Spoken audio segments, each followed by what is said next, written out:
I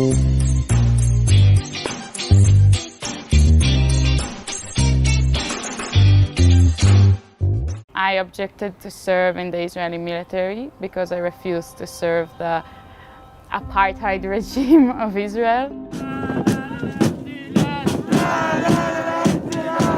Of course, Palestinians suffer immensely more and are under a real military dictatorship where they can't even gather to protest for their basic rights.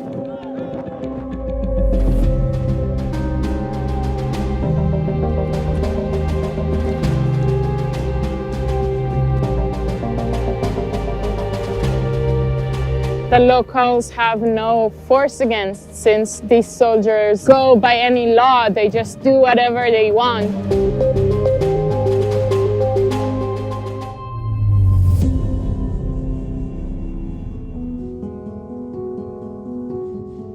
The fact that I refuse to join the army is my way of showing I won't be a part of this oppressive system. I understood that there is no way that I'm joining this body and participating in what I saw from the outside as war crimes.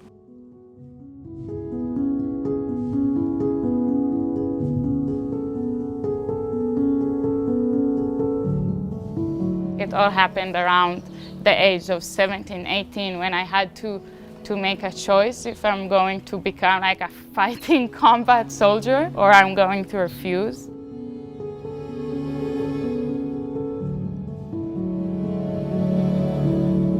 And because of that, I was in the Israeli military prison for 110 days. I was considered like a soldier, so there are a lot of like dehumanizing things about that. It was still very clear to me that I am very privileged. Being a Jewish person in a military prison is different than being a Palestinian prisoner in an Israeli prison. They experience a lot more violence and a lot more tortures, and it's something that I didn't go through.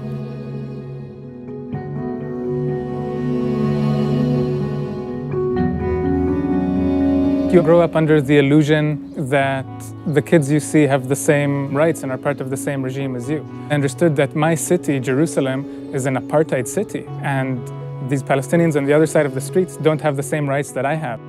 The military being a protector is big in how people in Israel grow up. Even our mother told me, no, the soldiers are protecting you. So as a child, I didn't know why there were soldiers everywhere, but all I knew was that they're protecting me. And I didn't know from what.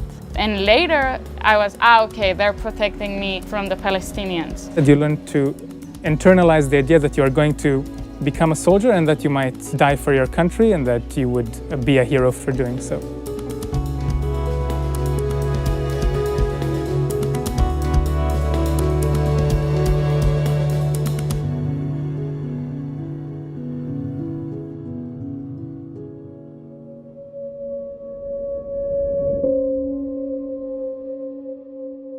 Our parents were in the military, and our grandparents and aunts and uncles, and I think except for the two of us, everyone in our family was in the military.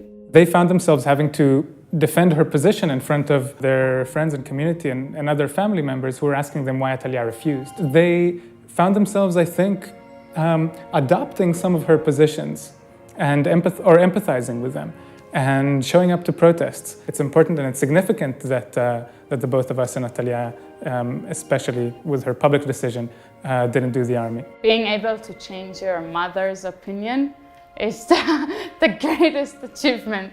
So it gives me hope that if I was able to do that, I might also change other people's minds.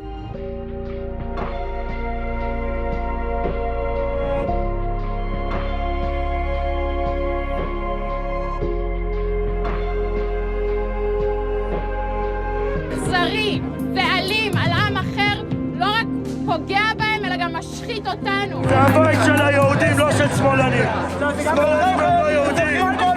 I would want to give up my privileges, but it's a long process of creating a different reality where we don't have this big power gap. Now I just need to use it as a tool in order to fight the occupation. The presence of the Israeli is very supportive because for us as a Palestinian, we are always the ally for the occupation soldier and in front of the occupation court. The presence of international activists with the establishment of local organizing structures can help reverse a process of ethnic cleansing from this area. By struggling together, I hope we can build an alternative future where we don't have to oppress each other and we can create a viable future for everyone in this land.